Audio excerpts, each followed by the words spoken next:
Hello, friends, and welcome back to the Intuition Activation Podcast. I'm your host, Jessica Rachel, a spiritual medium and intuitive coach, and I'm so excited that you're here to join me for this intuitive development journey.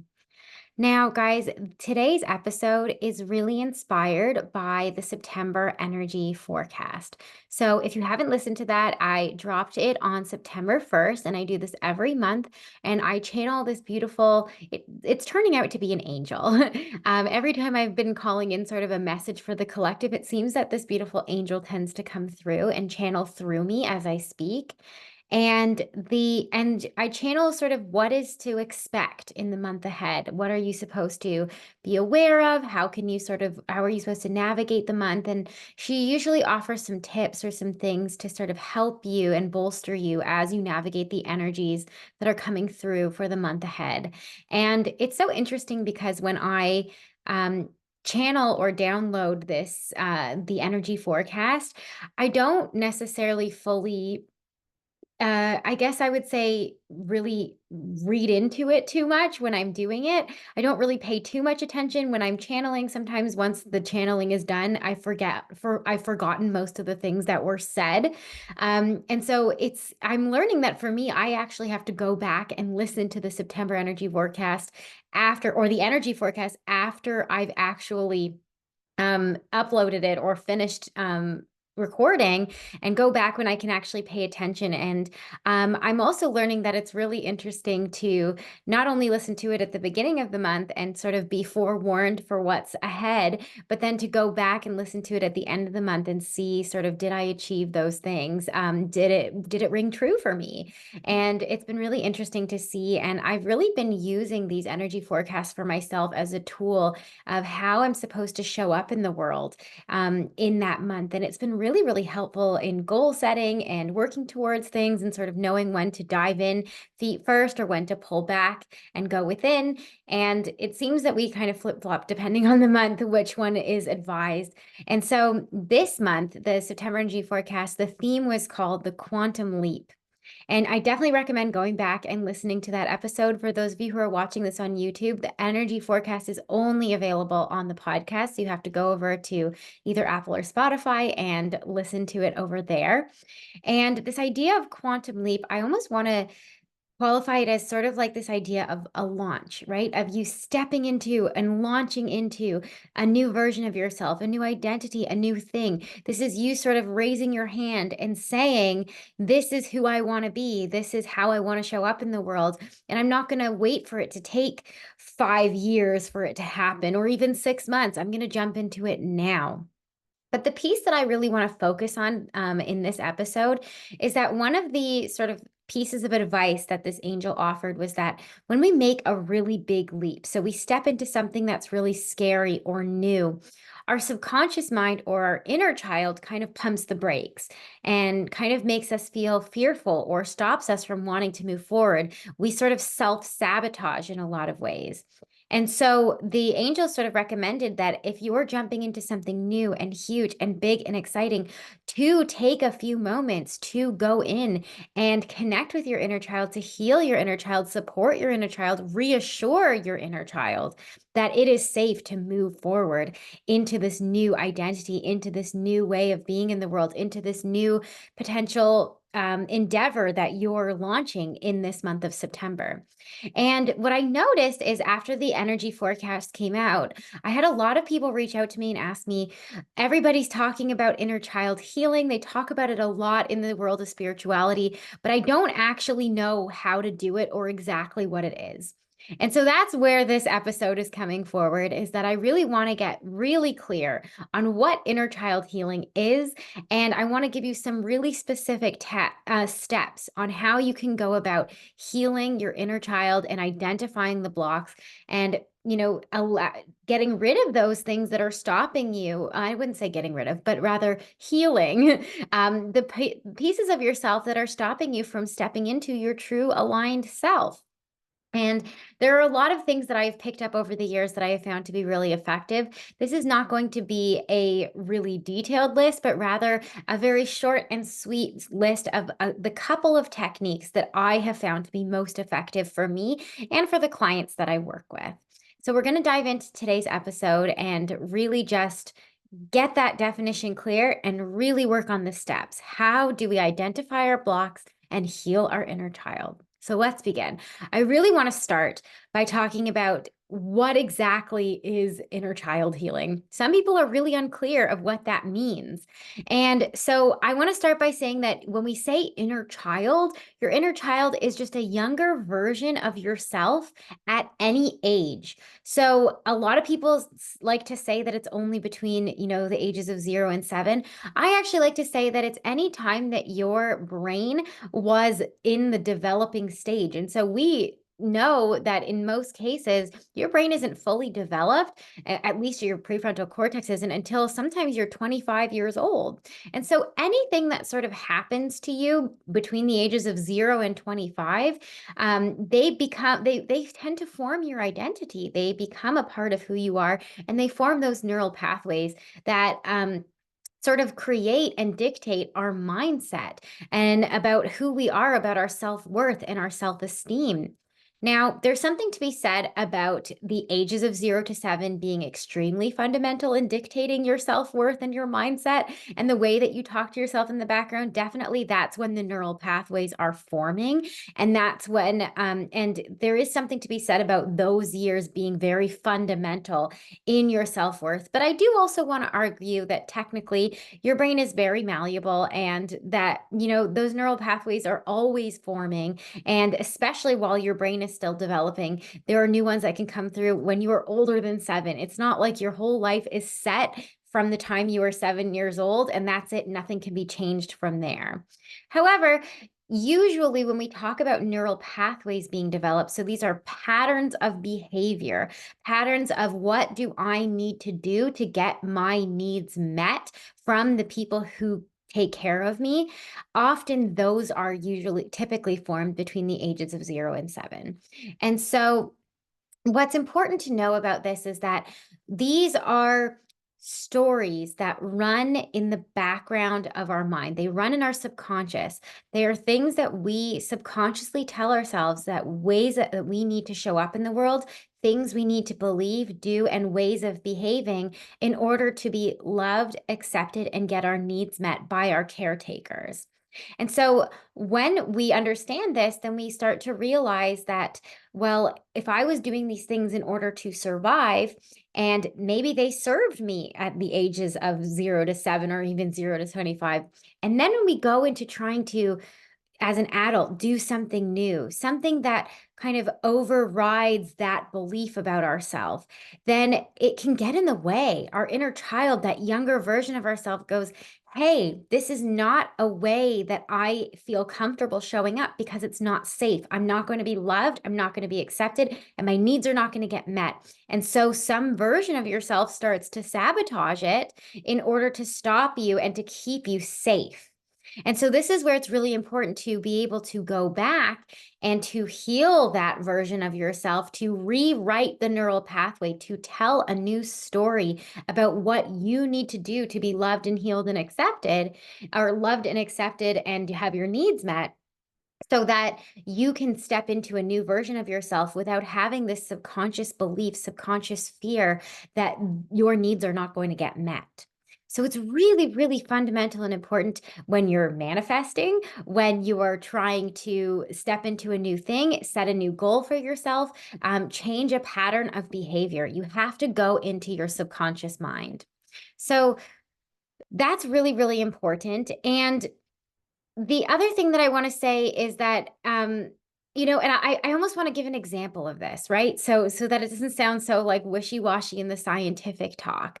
But let's say, for example, that you are trying to, in your adult life, maybe you're trying to launch a business where it's required of you to post a lot on social media, right? You have to be out there. You have to use your voice and speak up. You have to share your opinions. You have to be visible.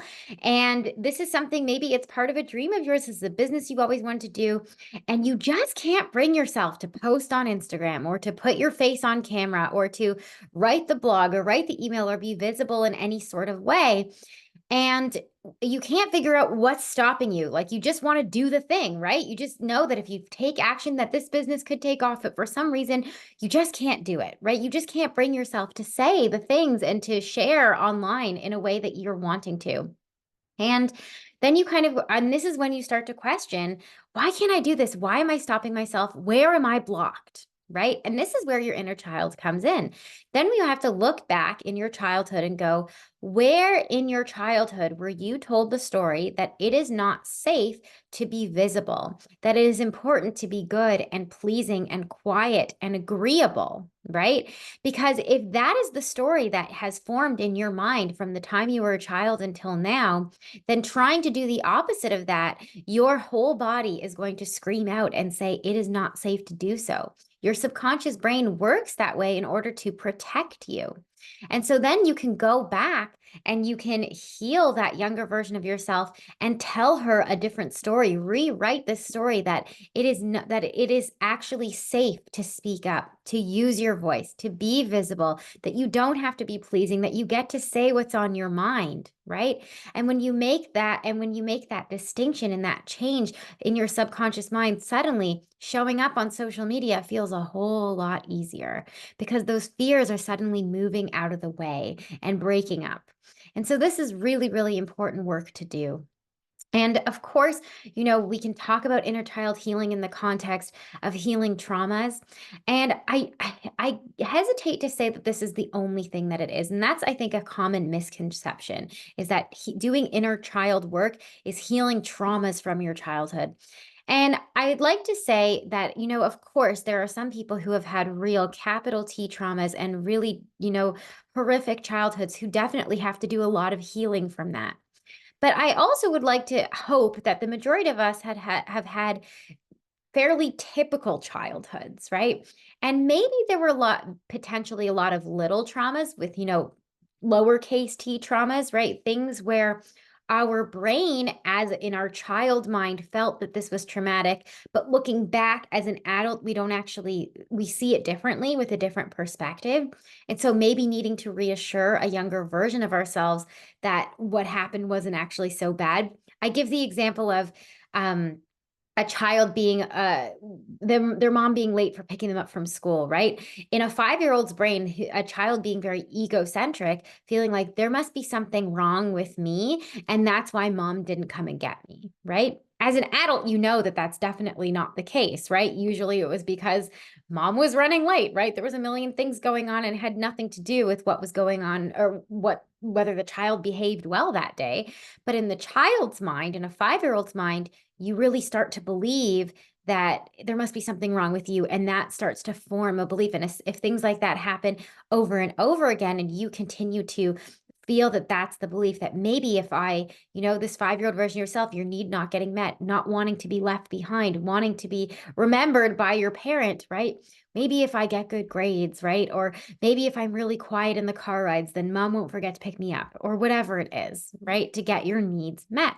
And so, there is something to be said about what is considered a trauma, right? I mean, it can be scary to be left behind at school with nobody there to pick you up on time. Of course, it can be scary. And maybe you need to go back and reassure a 5-year-old version of yourself in that moment that everything's going to be okay, right? And then there are things that maybe could be considered a little bit bigger, actually traumatic, right? Something that happened to you versus a story that you formed in your brain, right? So perhaps you were ridiculed and mocked in front of your whole classroom for some reason. I would definitely classify that as a trauma that needs to be healed. And then, of course, we can look at capital T traumas. Right. So, this idea of maybe being physically or emotionally abused and needing to really heal from that.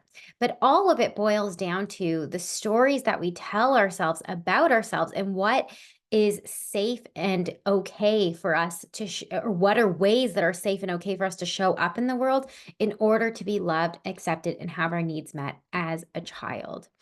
And so this is really important. And this is sort of, I guess, the overarching idea of what inner child healing is going back and healing or rewriting the story that the younger version of myself wrote and placed in the back of my mind and placed in my subconscious of this is how I need to behave in order to be safe.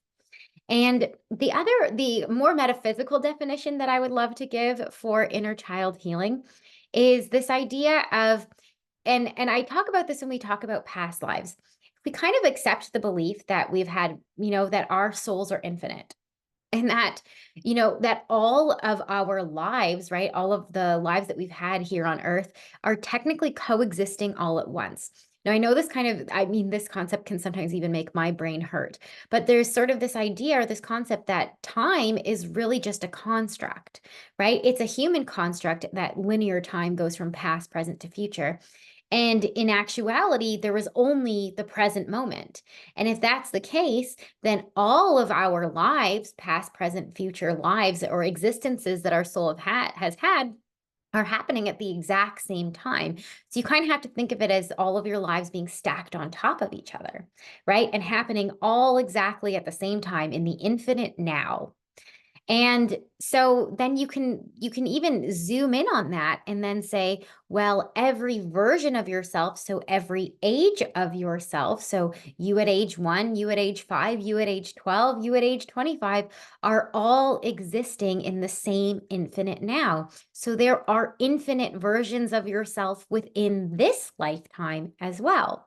And so that being said, if we can understand that or somewhat grasp that concept, then we can send healing back to a younger version of ourselves and know that in doing so, it can directly affect how our present and our future, right? The version of ourself that is existing in our current reality, in your current present. And so when you send healing backwards or even send healing forwards, it affects your immediate present. I know that one's a little bit hard to understand. Definitely this concept can hurt my brain a lot to kind of think that past, present, and future don't really exist in the way that we've always been taught. But that is sort of the more, I guess I would say, the more metaphysical definition of inner child healing, that sending the healing back is going to affect your immediate present, right? Um, and I like to think of this, and I find this very comforting to think, because you can do all of this work that we're going to talk about today about identifying and healing your blocks in your inner child can be applied to versions of yourself in this life, or it can be applied to healing traumas that you may have acquired in past lives. Now, a lot of clients ask me, if I've had this major trauma in a previous life and it's coming up as a fear for me in this life, how can I heal that? You can use these same techniques that I'm going to share now and heal a former version of yourself, a former version of your soul existence, but you can also use it to just heal a younger version of yourself. So, you from a few years ago. It's the same concept and the same understanding that they're all coexisting. It's all happening within the infinite now. So let's dive into it. There's really only two steps to inner child healing. Step one is identifying your blocks, and step two is sending healing back and healing your inner child. Okay. Or sending healing back in time, so to speak. So let's talk about the different ways that you can go about identifying your blocks. A lot of people come to me when they're doing a new business endeavor, they're trying to set a new goal, they're trying to do a thing, and they go, I know I'm blocked, but I can't figure out what my block is. I can't figure out what that subconscious story is that's stopping me from becoming the better version of myself. I can't figure out why I'm self-sabotaging. And so this is really important to do. And it can be probably the hardest part of inner child healing is pinpointing, what is it that's stopping me? What's this story that I'm telling myself? And so there's a couple of ways I want to share with you. Of course, coming from a spiritual medium, I'm obviously going to tell you that the most effective way possibly is asking your spirit guides directly. They've been with you through all of your lifetimes, and from the very beginning of this lifetime all the way to the end, they're your ride or die. They're with you at all times and always with you. And so a lot of the times clients will come to me and say, can you ask my spirit guides where my blocks are coming up? And often in those sessions, spirit guide will literally take me to a flashback and show me a very particular moment in their childhood that was either that where they began that story in their mind of, I need to show up in the world in this way in order to be loved or healed or accepted. And I do also want to say, as I mentioned before, It not usually inner child healing is not usually, or only from one particular specific event. Usually, it's stories that we have accumulated over time.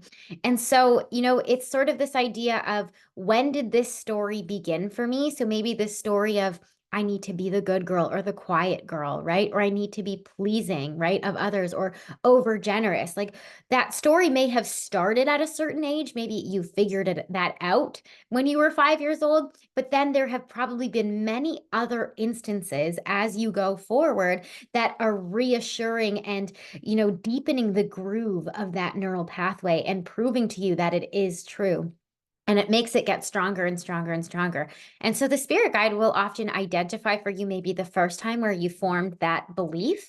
But then they can also show you and they will share with you sort of where has that belief been reinforced, right? And often it has to do, with family dynamics or a situation that you would find yourself in a lot, like school, for example. That idea of need to keep my voice down and be quiet. I mean, that's reinforced in school all the time. And you need to be the good one, or you need to get good grades in order to be accepted, right? Or to be considered worthy in some way. So there's this idea of performance equals acceptance, right? And so, your guide will always identify for you maybe where it started, but then also show you sort of how it's been reinforced over time. And then, of course, this can also be really helpful. And I've unfortunately had some clients who have had such traumatic childhoods that in order to protect themselves, their minds have actually blocked off those memories. And so in doing this work or in calling in their spirit guides, if their subconscious mind is ready to heal it, I will have access to, and again, it's only if they're ready to heal it. I don't get access to it, and the spirit guide won't show it to me unless they're ready to hear it, and see it again. And then we can look at what that trauma was, and bring that memory back up so that we can go ahead and heal it. So this works for, again, little stories that we tell ourselves all the way up to the grander scale of big capital T traumas that were so bad and so hard to process as a child that we actually blocked our memory from it. So of course, accessing your spirit guides, and you can go back and look at all of the episodes that we have talked about, and how you can start to strengthen your intuition and connect with your spirit guides and ask them that very specific question: where am I blocked? Right? What's stopping me from stepping into this big goal or doing this quantum leap that I'm trying to do this month? So that's one way. I'm going to give you a few others. If you feel like your intuition isn't developed enough, or you're not there yet in connecting with your spirit guides, it's okay. There are other ways that you can identify your blocks. Now, this one's a little bit easier, but I want you can go back and you can analyze your life and look for patterns or repeating lessons or patterns of behavior that keep coming up. So, for example, say that you're trying to find your soulmate, right? You feel like that's your big goal this year. You want to find your partner in life, but you keep finding yourself in unhealthy relationship dynamics, right? Whether it's in your friendships or in your romantic life, but you just keep finding yourself in the same cycle, right? I keep finding myself in this very similar version of a relationship. Well, that's a repeating pattern. There's definitely a subconscious story there that's telling you how you need to show up in order to be accepted by somebody else. Maybe you're trying to lose weight, right? But perhaps you keep finding yourself on a roller coaster of strict dieting, followed by falling off the wagon and binge eating and going back the other way. And the scales just keep going up and down and up and down. Well, this is again a repeating cycle, which is showing you that there is a block there. What am I telling myself about weight loss that makes me feel unsafe about losing weight in the first place? What am I telling myself about that? Um, and this one gets actually really sad because, especially with weight loss, there was even a study that came out. I don't know if anybody remembers, there was a show on I can't remember. It was a reality show and it was called The Biggest Loser. And it was about these personal trainers would come and take onto this ranch, like these really, really morbidly obese individuals who were really on these weight loss journeys. And what they discovered was I think it was 95% of the participants over the many years that they did this show were victims of sexual abuse. And so their body was telling them that if I present myself as attractive in some way, it is unsafe, right? I am literally going to be abused. And I apologize for bringing such heavy topics, but it's an interesting way to understand sort of what is my brain doing? What is a block that is coming up that where my body is pumping the brakes and saying, don't do this, right? Because it's not safe to proceed. Your health, your well-being is at stake, right? And so really the inner child work there becomes so key to them being able to actually lose the weight, because they have to tell themselves that it's safe now. Okay. Of course, that's a very extreme example, but I do see this come up a lot, and working with clients as well, unfortunately. I'm going to give a couple other examples. So maybe you want to call in abundance, right? But you keep finding yourself at the end of the month, not knowing where all your money has gone and, living paycheck to paycheck. And every month you say you're going to set a budget. And by the end of the month, you find yourself not being able to do so. Right? What are the patterns in your inner child that makes you feel like it is unsafe for you to save money, right? And I know that sounds crazy. Why would you tell yourself it's unsafe? But maybe there's a belief about money that you picked up in childhood that made you feel like it wasn't safe. Perhaps there were people, maybe there was a story that people with money are bad, right? That wealthy people are not good people, right? And so then you're repelling this ability to budget, right? To hold on to your money, right?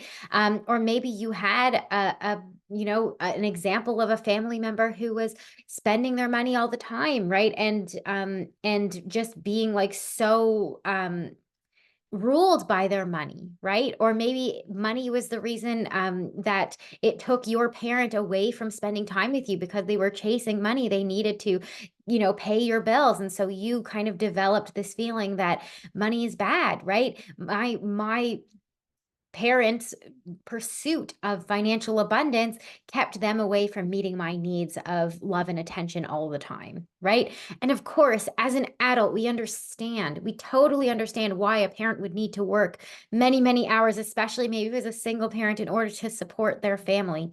But in your child's mind, right, your 5-year-old self's mind, right, it feels like when my mom or dad goes to make money, I don't get my needs met, right? There's something wrong there. There must be something wrong with money because it means that mom can't spend time with me. Right. And so then you repel being able to hold on to your money because you have this belief that money is bad. Um, so that's another example. And so really, I mean, those are just a few, but really all of these kind of track back to you trying to start a new pattern of behavior and falling victim to a more developed neural pathway that has developed in order to protect you. So when you try to do something new or you try to do something different, your subconscious mind does everything in its power to try and override you and override your actions. And so the fears come up and you get in your own way. Right. And so this is where, again, inner child healing is so important. And so if you can identify what is that pattern and you can start to really analyze it and go, why does this pattern show up? What story was I telling myself as a child that made me sort of believe that this was not safe? Usually you can identify your block. Another technique that I have learned to help you sort of identify your block, this one's definitely a little bit more of a woo-woo one, but I actually find this one to be extremely effective. And so sometimes, right, we can analyze our life till we're blue in the face, and sometimes we can feel like I thought I healed that block. Right? I feel like I healed it. I feel like I've done this work, and I still feel like I'm not getting anywhere in the pursuit of my goals. Right? So this is where this technique comes in really, really beautifully. And I learned this technique through a beautiful practitioner who taught me about ancestral clearing. Now, ancestral clearing is not what it sounds like. It sounds like you're healing your ancestors. It actually has nothing to do with that. What it really has to do with is tuning into your body and letting your body tell you where it is stuck or where those trapped emotions are. And so I'm going to share exactly how you can go about doing this and tuning in with your body. This is a really beautiful intuitive development practice as well. So often when you're feeling stuck, especially when you're trying to achieve a goal, right? And you just can't pinpoint where it is, your body will actually tell you. So the first thing you have to do is do what you got to do to get centered and grounded, right? The same thing that you do for any channeling session. How can you get out of your head and into your body? Can you take a few deep breaths? Can you do a meditation or visualization? Can you do a small bit of exercise, right? Something that's going to, again, relax your mind and get you paying attention to your body. Okay. Once you're sort of in this calmer state and I do encourage that you take a few deep breaths and just start noticing your breath as it goes in and out of your body. I want you to do a body scan. So you sort of scan your body from top to bottom, right? And you can sort of have in your mind sort of where am I blocked when achieving this goal, right? There's a goal you're wanting to go after and you're wanting to achieve it, but you can't figure it out. Start to do a body scan with that question in mind. And you're going to be amazed with what you recognize, and what you realize is that there will be one place in your body, possibly more than one. For me, I typically find that it's one spot where you feel actually a sensation, usually a feeling of pain in your body. Now, for me, this usually shows up as a feeling like a knot in my throat. So if I'm trying to achieve a new level, up level in some way, and I'm feeling blocked, and I go and do this exercise, I always find that knot in my throat and go, okay, there's a stuck emotion here. So for me, it often shows up in my throat. Other places it can show up is your solar plexus. A lot of people feel it kind of around their stomach area. You can also feel it in your hips. Some people feel it in their head. Maybe they feel it like a headache or behind their eyes, right? It really can be any part of yourself. Some people feel it kind of in their womb space or just that space right behind your belly button, right? So do a body scan. Where do I suddenly feel some sort of pain? And you just have to sit there, or discomfort, I should say. It might not be painful. It could be just uncomfortable, right? Not in your throat, maybe not painful, definitely uncomfortable. And you just have to sit with that feeling for a moment and really tune into that feeling in your body.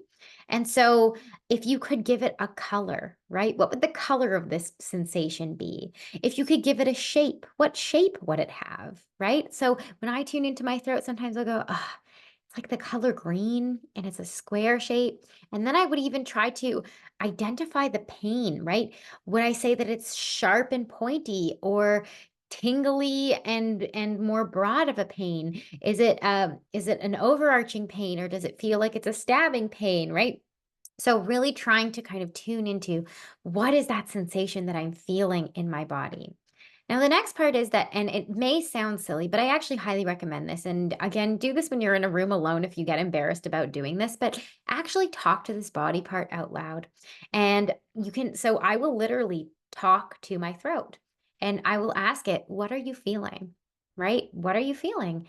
And often an emotion will come out. I will hear it in the back of my mind, right? The thought that comes up, and it'll say something like, I'm angry, or I'm scared, or I'm frustrated, or, it's usually one of those, to be honest. Angry, scared, frustrated. Yeah, it's fear or anger is usually one of the two that comes up. Maybe ashamed, maybe embarrassed could come up as well. And so maybe shame, right? So you can just ask it, right? What are you feeling right now? And it'll tell you. And then this is the next part. And this is the part that I find to be so powerful. You can ask it to show you where this anger or fear or embarrassment is coming from. Let it talk to you. Say, where is it coming from? Am I angry about? What am I scared about? Show me when it started or where it came from. And close your eyes in this moment. And I will often get a very clear, vivid flashback in my mind to the time where this sprang from. What am I angry about? Right. And it's crazy to think how opaque we can be to ourselves, but sometimes when we just don't have the time to process an emotion, or we're too young to have the tools to process the emotion when we're very young, right? It just gets stored in our body. Right. It gets stored as a memory. It's stored as in a specific part of our body. And if we don't look at it later as adults, and this is so crazy to think, but it actually can manifest itself later. And this is not to scare people, but it's been proven to be true, is that it can manifest itself later as a physical issue in your body, a physical ailment in your body. And so, of course, this is really powerful if you're healing something more serious, right? Like you keep getting ills in your throat, right? Sicknesses that could be a reason. But for the purposes of this episode, we're not going to talk about doing that because I definitely have a lot more to say about how to use energy and intuition to actually heal physical ailments.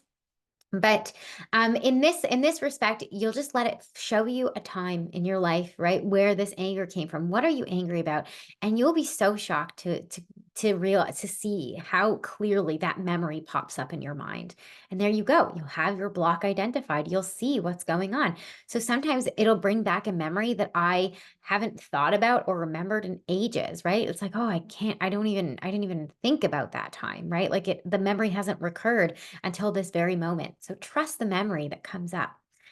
For me, I've done this many times, and again, I'll go back and I'll see the memory and go, "Oh my goodness!" Right? Like I didn't even remember that happened. That fight happened between me and my older brother, or that thing my dad yelled at us in the car that day. Right? Like it comes like a very specific thing, or this one statement that my grandmother had said to me that I didn't realize I took to heart so deeply, and now it's running a program in the background about who I am. Right? So it really will show you a memory.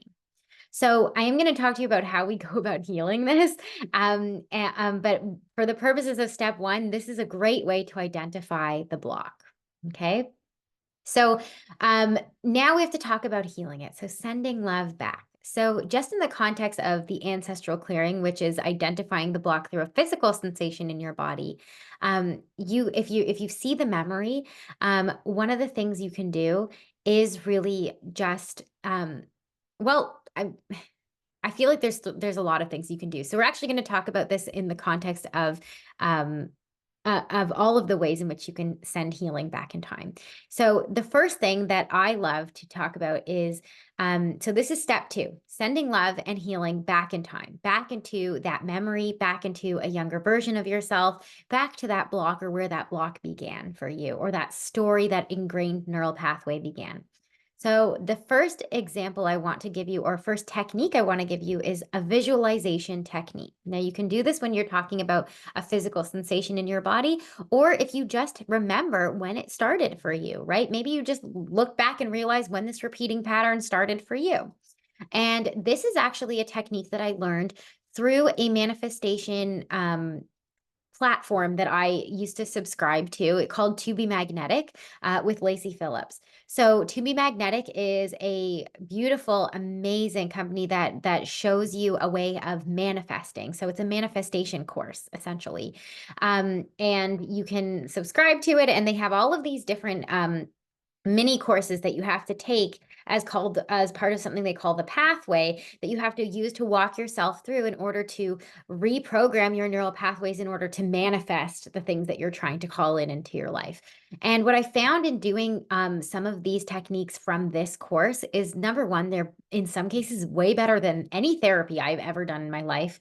They're so effective, and they are so possible in helping you not only manifest the things you love, but achieve your goals and get out of your own way. And so, this technique that they talk about in terms of visualization is that you have to do sort of an imaginary scenario. So, you're going to either go back in your mind. So, again, closing your eyes, you can go into a deep meditation, and you have to visualize the scenario. So, maybe you've identified this block in your throat, and this block in your throat showed you a memory from when you were 5 years old, right? Say that in that moment you were 5 years old and you were sitting in the back of the car, and maybe your father yelled something over his shoulder to you about your self-worth, right? When are you ever going to grow up? Or I don't know. I want to give something a little bit more effective than that. Maybe that, like, I don't know. Maybe it's something about needing to always be quiet. I don't know. Okay, let's say it's something like that. So you now form this understanding that I need to be quiet in order to be loved and accepted. Okay, this is a bad example, but you'll get my gist. Now, let's say this happens and you're going to visualize this in the car. So you, 5 years old, sitting in the back seat, and your dad sitting in the front seat, yelling at you at the back, right? And now what you're going to do is visualize, and maybe that's just where this story started, right? Maybe there were many other things in your life that reinforced this notion that you needed to be a good girl and a quiet girl, right? But maybe this is where it started. And so then you're going to go in and you have to picture the adult version of yourself that you are now. So the present version of yourself coming in. So you see them stepping into the car, maybe, and pushing your dad out of the way. Maybe you getting into the back seat with your younger self and telling that 5-year-old version of yourself what she needed to hear in that moment. So, not what dad was saying, right? Maybe she needed some reassurance, right? Maybe she needed a big hug. Maybe she needed to be told something like, you are perfect just as you are, and there's nothing you need to say or do in order to be loved and accepted, right? Maybe your 5-year-old self needed to have a good cry, and instead, dad was yelling at her to be quiet. Right. So then maybe you kind of say, you sit there as the adult and say, I'm your parent now. You have a good cry, and I'm going to sit here with you while you cry. Essentially, the point is in this visualization technique is that you go in and you rewrite the memory in your own mind. You visualize it differently. You rewrite the past. You rewrite the story. Now, I know this sounds kind of crazy. Like, okay, yes, it doesn't actually change what actually happened, right? What literally happened. But when you do this visualization, your brain cannot distinguish the difference between, often as a child, especially, the difference between your imagination and what really happened. And this is true when we're talking about memories all the time. Your memories are so subject to input that you can actually rewrite the story. Think about a time when you feel like you vaguely remember something from childhood, but then your parents add the details that they remember, and suddenly you feel like you have this very vivid picture in your mind of what happened, even if the memory was kind of pretty hazy for you, right? You feel like you remember it in the same way that your parents do, right? Because of the stories they've told you, but you're not really sure which of those memories are yours and which ones are the ones that were inputted by your parents as they tell you this story.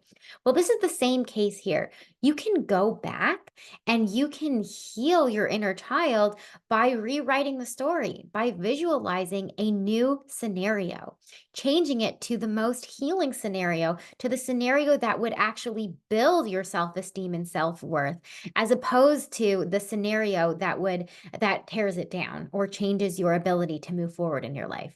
So this is such a powerful, powerful technique. And I'm telling you guys, I use it all the time. Okay. So once you've identified that block, you can just go in. And one of the most effective things I like to tell my younger child, my inner child, as the adult me, is I tell them, I'm your parent now. Okay. Not the people who raised you, right? Not that we're neglecting and saying that that they weren't good parents. Of course, we can understand that they were doing the best they could with the tools they had. There's something so healing about going, me, the adult that I am now, and with the understanding I have now, I've got you, right? I'm going to be your parent right now, and I'm going to walk you through this scenario the way that I know will be most healing for you because nobody knows yourself better than you. And you kind of say, I've got you. I'm your parent now. Right. And guys, it is so healing. And then allow yourself to release any emotion that needs to be released in this visualization technique while you're doing it in this exercise. Okay. Now, that's just one thing that you can do to heal your inner child. The second thing you can do, and this also comes from the TBM work from To Be Magnetic, there's something there, and we could probably do a whole other episode on this, but there's one technique that they use to heal. It's called shadow work. Now, shadow is sort of I can't go into all of the details of what your shadow is. It's pretty much a version of yourself that you have neglected. And so we behave in a certain way to try to prove that we are not the thing that we believe about ourselves. So, for example, if I live in fear of being called selfish, right? Maybe I've been taught over time that this is a horrible thing to be, right? Then my behavior is going to show up in the opposite of that. So perhaps I will be a perpetual people pleaser. I will be over generous and over selfless, possibly to my detriment for fear of being seen as selfish. Now, maybe an child version of myself, right? A younger version of myself picked up along the way that selfishness is not going to get my needs met. I will not be loved or accepted, right? Or have my needs met if I show up as this word, this big monster word. So I live my life in fear of showing up that way and therefore will do everything in my power to show up as the opposite, right? Now, for most of our lives, possibly this serves us in a lot of ways until it doesn't, right? And then as we're trying to do something new in our life, right? Perhaps we're trying to create more time for ourselves. Perhaps we're trying to maybe start a new business, but instead of being able to actually sit down and do the thing, right? We find ourselves just serving and serving everybody else around us and never, ever, ever finding the time for ourselves. Why can I never find time for myself, right? Maybe because I'm so scared of being labeled selfish. So, this is where the shadow work comes in. What you have to do, and really it's just sort of a thought reframe, but what you do is you have to come up with a way of changing what the definition or the connotation of the word is for you. So, you have to kind of put a positive spin or a positive connotation on the word, right? Maybe if I start telling myself, that being selfish is actually very generous and a very selfless act. Because when I fill my cup up, I can now pour into others in a much more healed way, right? In a way that serves others even better. And so it is actually selfless to be selfish. Right?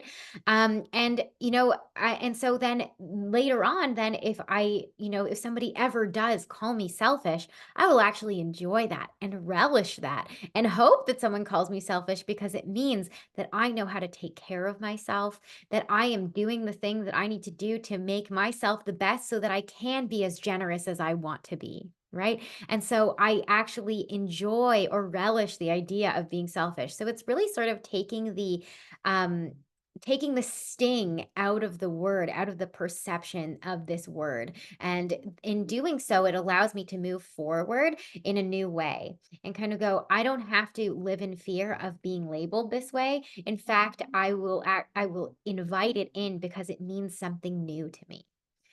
So I really love that. And I've definitely, the selfish one it rings very true for my life, right? I definitely was a perpetual people pleaser. And this reframe for me really changed everything. And the funny thing is, we often live in fear of being called this label. And usually no one ever actually calls us that, right? But we live in such fear of it that, we'll do anything to avoid being called that.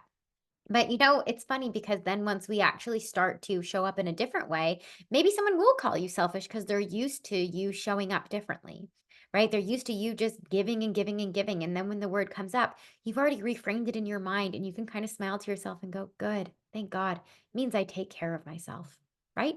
And so it's really sort of changing the connotation there. So that's the second technique. So, first one, visualization, second one, shadow work. The next one, and this comes up a lot in spirit guide sessions that I have with clients, is actually using the tool of mantras. Now, this may sound silly, but you can actually reprogram your subconscious mind simply by literally rewriting the story or telling your mind to think otherwise. And so every time this fear comes up, right? There's a fear or you find yourself self-sabotaging. You tell yourself, you see yourself blocking yourself, right? You see yourself spending money when you don't mean to, right? Or you because you're trying to budget, or you find yourself falling off the diet, or you find yourself engaging in unhealthy or about to engage in a new relationship that is unhealthy for you, right? You catch yourself and or when fears come up as you're trying to step into the new thing, right? You're trying to launch your business and you're terrified, or you're trying to post on social media for the first time and you absolutely cannot bring yourself to speak up, right? Or to actually post the thing. This is where mantras become really, really really, really helpful. Now, as I said, most of the things that our inner child are concerned about are the two things. Am I safe? Am I loved? And what do I need to do to get my needs met, right? Those are the three main things. And so if you can reassure your inner child, right, your subconscious mind of those three things, usually you can do anything. And so, right, this can look like repeating to yourself, I am safe. I am safe, right? As much as your fears are running rampant in your mind, can you take a moment and just talk to the 5-year-old version of yourself who's screaming in your mind, stop, don't proceed, don't do anything, don't move forward, and just say, hold on, little girl, we are safe right now. We are safe. And so you can really repeat that, I am safe, right?